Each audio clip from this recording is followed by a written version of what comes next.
ॐ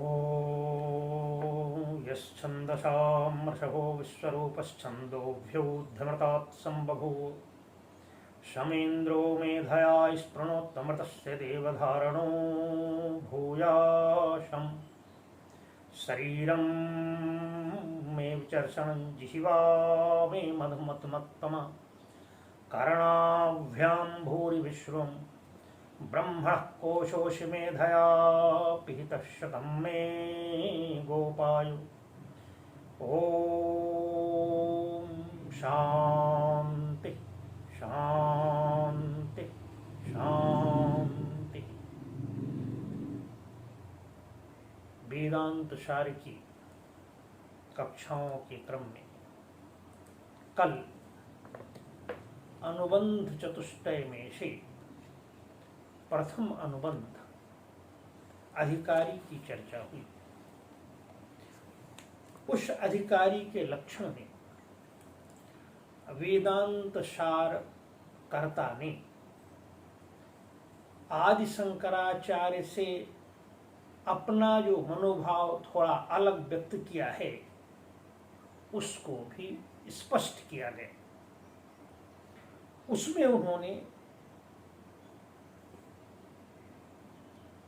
विधिवदधीत वेद वेदांगत्वेन आपातो अखिल वेदार्थः अस्मिन् जन्मनि जन्मांतरे।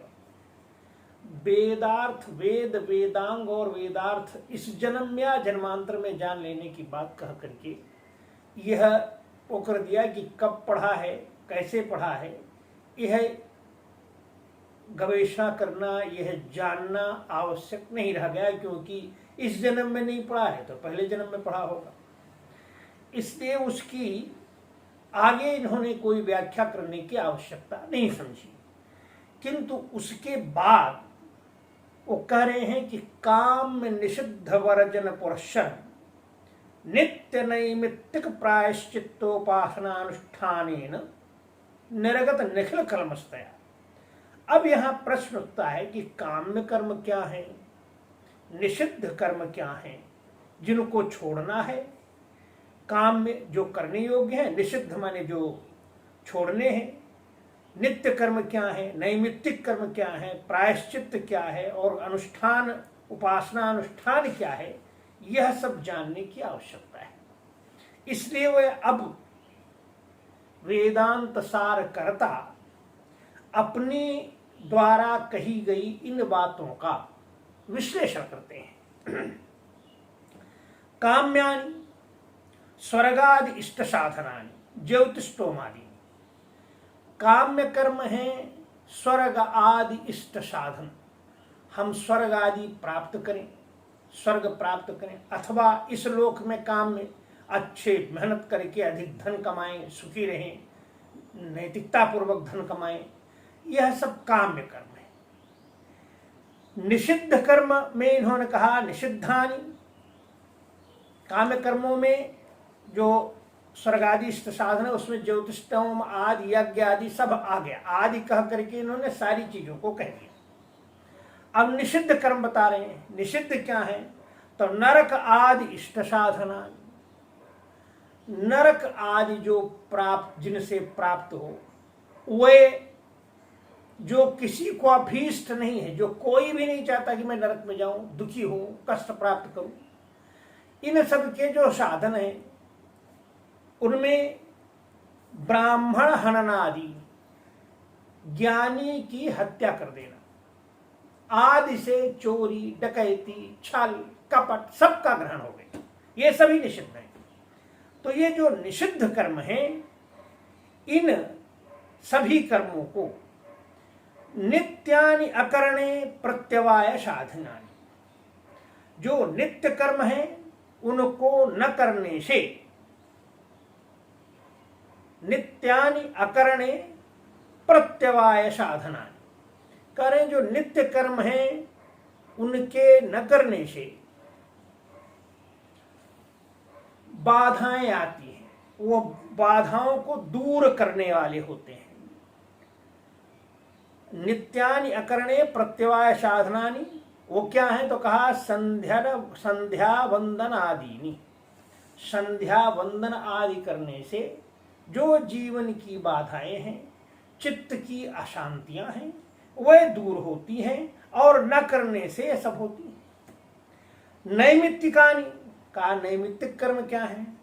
तो उसको बता रहे हैं कि पुत्र जन्मादि अनुबंधीनि जात इत्यादि का नैमित्तिक कर्म यह है कि पुत्र पैदा हुआ तो उसके जो जात कर्म संस्कार आदि है, विधिवत क्रमशः मुंडन संस्कार, षोडश संस्कार सब करवाना, ये निमित्त है, उस पुत्र के निमित्त किए जाते हैं।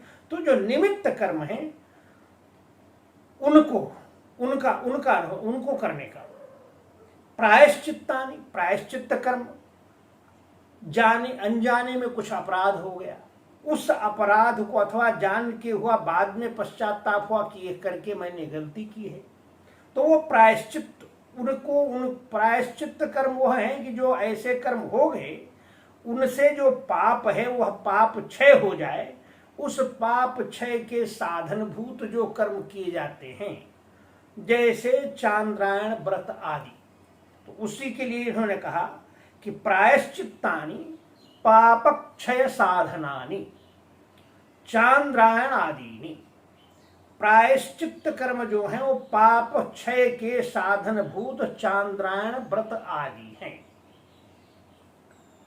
उपासनानि, तो उपासना क्या है? तो सगुण ब्रह्म विषयमान सव्यापार रूपाणि शांडिल्य विद्यादीनि। सगुण ब्रह्म विषय मानस व्यापार रूपाणि शांडिल्य विद्यादीनि। सगुण ब्रह्म विषयक जो मन के व्यापार रूप कर्म है, सांडिल्य विद्या, भक्ति उपासना, इसको उन्होंने कहा कि यह सांडिल्य विद्यादि जो भक्ति है वह ही उपासना है, और सगुण ब्रह्म विषयक है, यह जो है इनका अनुष्ठान करना इनकी यह भी जो है यह उपासना कर्म है, इनको करने की बात इन्होंने बताई है। अब आगे चलते हैं। आगे यहां तक तो इन्होंने अपने द्वारा जो चीजें कही थी उनका विश्लेषण किया। अब यह हुआ कि इनके करने या न करने से क्या होता है, ये बता रहे हैं। एतेषां नित्यादीनां बुद्धिशुद्धि परमं प्रयोजनम। एतेषां नित्यादीनां बुद्धिशुद्धि परम प्रयोजनम। ये जो नित्यादि कर्म है इनका परम प्रयोजन बुद्धि की शुद्धि है। बुद्धि शुद्ध हो, पवित्र हो, तभी वह चिंतन मनन करेगी। तो चिंतन मनन करने के अनुरूप बुद्धि शुद्ध हो सके, इसके लिए नित्यादि कर्म करने अपेक्षित है। उपासना नाम तो चित्तैकाग्र्यम, और भक्ति उपासना की जो बात की उसका लक्ष्य है चित्त की एकाग्रता, समाहित चित्त होना। तो उपासना नाम तो चित्तैकाग्र्यम तमेतम आत्मानं वेदानुवचनेन ब्रह्मणा विविदिशन्ति यज्ञेन। ये इस एक श्रुति का उदाहरण दे रहे हैं। तम एतम आत्मानं वेदानुवचनेन ब्राह्मणा विविदिशन्ति यज्ञेन इत्यादि श्रुतेः। वास्तव में प्रश्न यह उठा कि उपासना की जो उपासना है वह चित्त की एकाग्रता के लिए है, इसमें क्या प्रमाण है? उस प्रमाण के रूप में इस श्रुति का उद्धरण ग्रंथकार दे रहे हैं कि तम एतम आत्मानम, उस इस आत्मा को वेदानुवचनेन, वेद के अनुवचनों के द्वारा ब्राह्मणाः विविदिशन्ति, विद्वज्जन आपस में विचार करते हैं। इन सत्कर्मों के द्वारा, उपासना रूप सत्कर्मों के द्वारा उस पर विचार करते हैं। इत्यादि श्रुते है, इत्यादि श्रुतियों से इस उपासना कर्म का वर्णन हुआ है। तपसा कल्म संहन्ति, तप के द्वारा अपने आंतरिक कल्मशों को समाप्त करता है, नष्ट करता है। इसलिए तप जो है यह भी उस उपासना कर्म की तरफ ही श्रुति इंगित कर रही है, ऐसा ग्रंथकार का मत है। तपसा कल्मषम हन्ति इत्यादि स्मृतेश्च। तपसा कल्मषम हन्ति यह स्मृति है, इस स्मृति के द्वारा इस उपासना कर्म की ही पुष्टि होती है, ऐसा ग्रंथकार का मत है। नित्य नैमित्तिकयोः उपासनानां नित्य नैमित्तिकयोरुपासनानां त्वांतरफलम पितृलोक सत्यलोक प्राप्ति। कहा नित्य और नैमित्तिक जो उपासना है, उन नित्य कर्म, नैमित्तिक कर्म और उपासना कर्मों के द्वारा का जो अवांतर फल है, माने यह जो बुद्धि शुद्धि एक फल हो गया, इसके अलावा जो दूसरा फल है वह फल है पितृलोक सत्यलोक और पितृलोक सत्यलोक की प्राप्ति का। इसमें क्या प्रमाण है? तो उसका भी प्रमाण दे रहे हैं। कर्मणा पितृलोको विद्या देवलोकः इत्यादि श्रुते।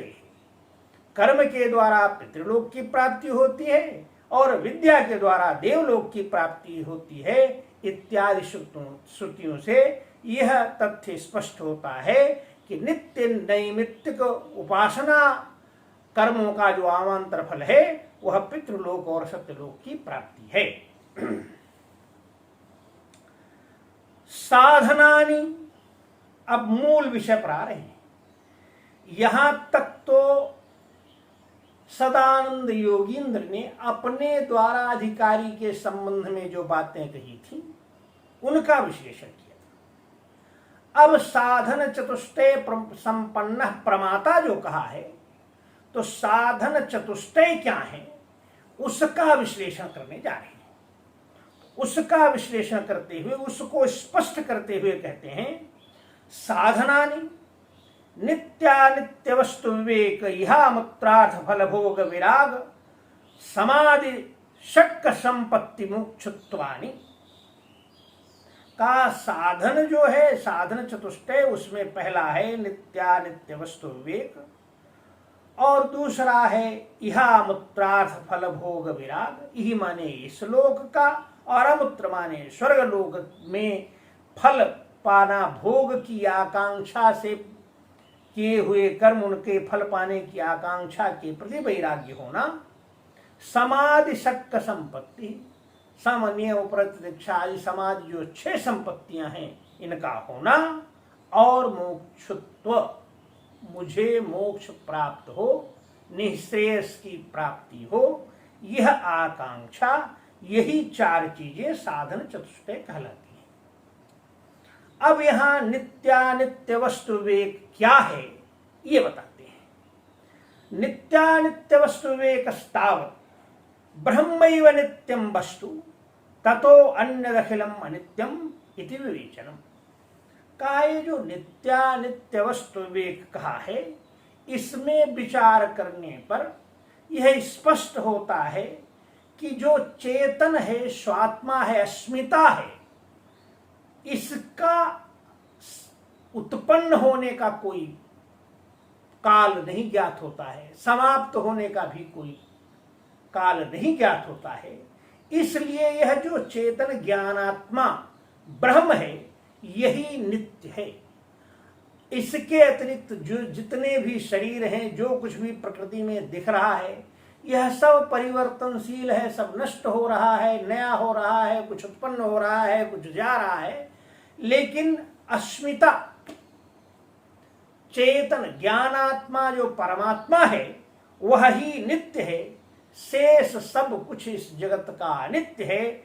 ऐसा विवेक होना, ऐसी विवेचना उत्पन्न होना, यही जो है नित्यानित्य वस्तु विवेक है। अब अगला है इहामुत्रार्थ फल भोग विराग। तो इहामुत्रार्थ फल भोग विराग की व्याख्या करते हुए ग्रंथकार कह रहे हैं, ऐहिका नाम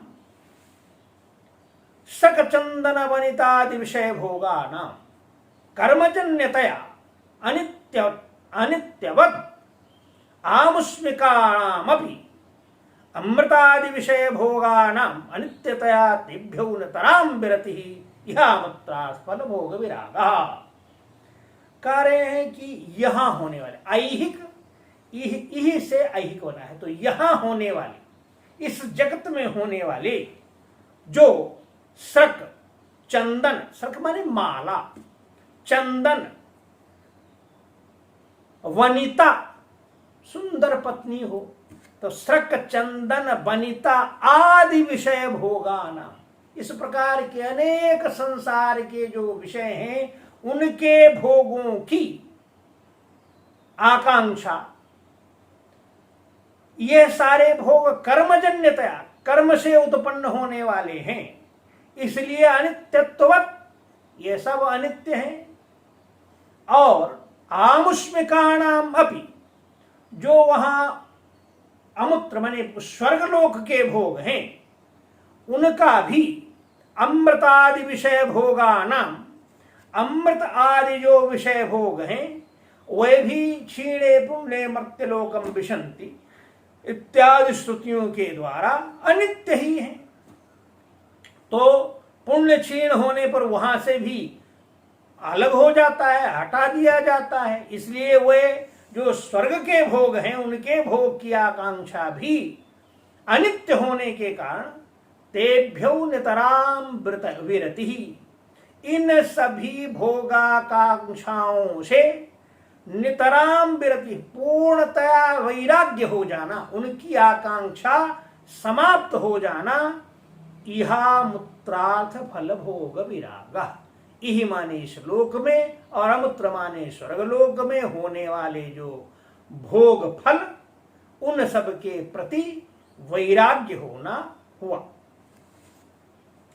समादयस्तु समदम उपरति तितिक्षा समाधान श्रद्धाख्या, जो कहा समाधि षट संपत्ति, तो समाधि षट संपत्तियां क्या हैं उसको बता रहे हैं कि समादय तु समदम उपरति तितिक्षा समाधान श्रद्धा आख्या।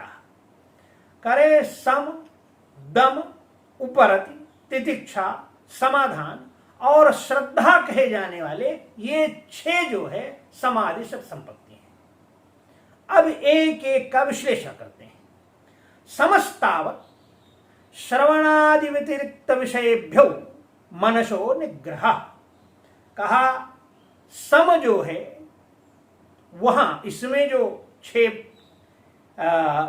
समाधि संपत्तियां कही गई हैं उसमें प्रथम जो सम है वह श्रवणादि व्यतिरिक्त विषयेभ्य मनसो निग्रह, जो श्रवणादि, श्रवणेन्द्रिय, श्रोत्रेंद्रिय, नेत्रेंद्रिय आदि इंद्रियां हैं, इन सारी इंद्रियों के विषयों से मन का निग्रह, उनसे मन का रोकना जो है यह सम है। और दमो बाह्येन्द्रियाणाम तद व्यतिरिक्त विषयेभ्यो निवर्तनम, तो दम है बाह्य इंद्रियों का, जो उनके विषय हैं, उन विषयों में इंद्रियों का जो जाना हो रहा है, उन इंद्रियों को उन विषयों से रोकना, उसी के अनुसार आचरण नहीं करने लगना, बल्कि उसको बुद्धिपूर्वक विचार करके उनसे अपने को, शरीर को, इंद्रियों को रोकना जो है दम कहलाता है।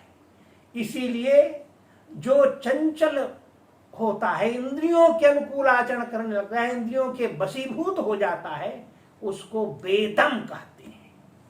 इसलिए दम वह है जो मन या इंद्रियों के जाने पर भी विषयों में उनको रोक कर रखना, अपने शरीर को रोक कर रखना, इसको दम कहा है। करें आगे करें, निवर्तितानाम एतेषाम तद व्यतिरिक्त विषयेभ्यः उपरमणम उपरति, कहा इन सभी विषयों से जो उनके उन इंद्रियों के विषय हैं उनसे उपराम हो जाना, उनकी तरफ न जाना, यही उपरति है।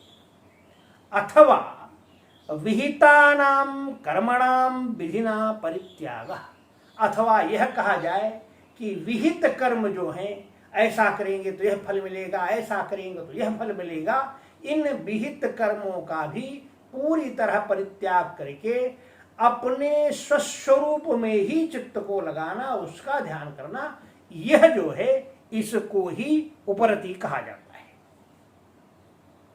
विधि पूर्वक इन सारी चीजों का, बने कर्मों की आसक्ति का पूर्ण रूप से त्याग करने को ही उपरति कहा जाता है। तितिक्षाशु शीतोष्णादि द्वंद्व सहिष्णुता। करे तितिक्षा क्या है? तो कहा है गर्मी ठंडी, थोड़ी सी गर्मी लगी तो परेशान है, ठंडी लगी तब परेशान है। इन सारे द्वंद्वों का प्रकृति में सारे द्वंद्व होते ही रहते हैं। तो इन सारे द्वंद्वों को सहन करने की क्षमता होना, अपने शरीर को इन सारे द्वंद्वों को सहन करने के योग्य बना लेना तितिक्षा है। निगृहीतस्य मनसः श्रवणादौ तदनुगुण विषये च समाधि समाधानम। कहा जब इंद्रियों को विषयों से रोक लिया जाए, मन को निग्रह वश में कर लिया जाए, इंद्रियों के साथ न जोड़ा जाए, ऐसी स्थिति हो जाए तो जिससे आत्मानुसंधान हो, आत्मरति हो, उसके अनुकूल जो श्रवण आदि विषय हैं, श्रवण मनन निधिध्यासन आदि, उनके अनुगुण विषयों में मन का लग जाना, समाहित चित्त होना, यही समाधान है, यही समाधि है। चित्त की एकाग्रता, शंकराचार्य जी कहते हैं चित्तस्य एकाग्रता समाधान। चित्त की एकाग्रता ही समाधान है। तो चित्त की एकाग्रता तब होती है जब सारे विषयों से मन हट करके उस आत्मानुसंधान में लग जाता है, तो समाहित चित्त कहा जाता है। आगे कह रहे हैं गुरुपदिष्ट वेदांत वाक्येषु विश्वासः श्रद्धा। गुरुजन जो वेदांत वाक्य आदि पढ़ा रहे हैं, जिनसे आध्यात्मिक ज्ञान का उपदेश मिलता है, उन गुरुजनों के वाक्यों में श्रद्धा होना ही श्रद्धा है। अन्यथा गुरु कुछ बता रहे हैं और आपका मन उसमें गुरु के प्रति श्रद्धा ही नहीं, विश्वास ही नहीं है, तो फिर वह विश्वासहीन होने से श्रद्धा नहीं होगी और आपका जो आत्मानुसंधान का कार्य है वह संभव नहीं हो पाएगा। इसलिए इन्होंने कहा कि गुरुपदिष्ट वेदांत वाक्य में विश्वास होना यही श्रद्धा है। मुमुक्षुत्वं च, मुमुक्षुत्व क्या है? तो करें मुमुक्षुत्वं मोक्ष इच्छा। मोक्ष है मुझे मोक्ष प्राप्त हो, निःश्रेयस की प्राप्ति हो, आत्मज्ञान हो जाए, ऐसा भाव होना, यही मोक्षत्व है। एवं भूत प्रमाताधिकारी, इस प्रकार का जो प्रमाता है वह ही अधिकारी है। इसमें प्रमाण क्या है? यह प्रश्न उठने पर ग्रंथकार कह रहे हैं शांतो दांत इत्यादि श्रुते है। शांत दांत, जिसका मन रुक गया है, शांत है, और जो अपनी इंद्रियों को वश में कर लिया है, वही जो है आत्मा को आत्मानुसंधान करने में सक्षम होता है। इत्यादि श्रुतियों से यह तथ्य स्पष्ट है। एक श्रुति और वह कह रहे हैं उक्तम चा, कहा गया है प्रशांत चित्ताय जितेन्द्रियाय च प्रहीण दोषाय यथोक्त कारिणे गुणान्विताय अनुगताय सर्वदा प्रदेय में तत्सततम मुमुक्षवे। जिसका चित्त शांत हो गया है, जो जितेंद्रिय है, जिसके सारे भीतर के कलमश धुल गए हैं, दोष रहित हो गया है जिसका चित्त, और गुरु के कहने के अनुसार जो आचरण करता है, ऐसे गुणों का अनुसरण करने वाले अनुगत शिष्य को यह मोक्ष का यह वेदांत ज्ञान सर्वदा ही देना चाहिए। यह इस श्लोक द्वारा ग्रंथकार ने बताया है। आज इतना ही। ओम पूर्णमदः पूर्णमिदं पूर्णात् पूर्णमुदच्यते पूर्णस्य पूर्णमादाय पूर्णमेवावशिष्यते। ओम शांति शांति शांति।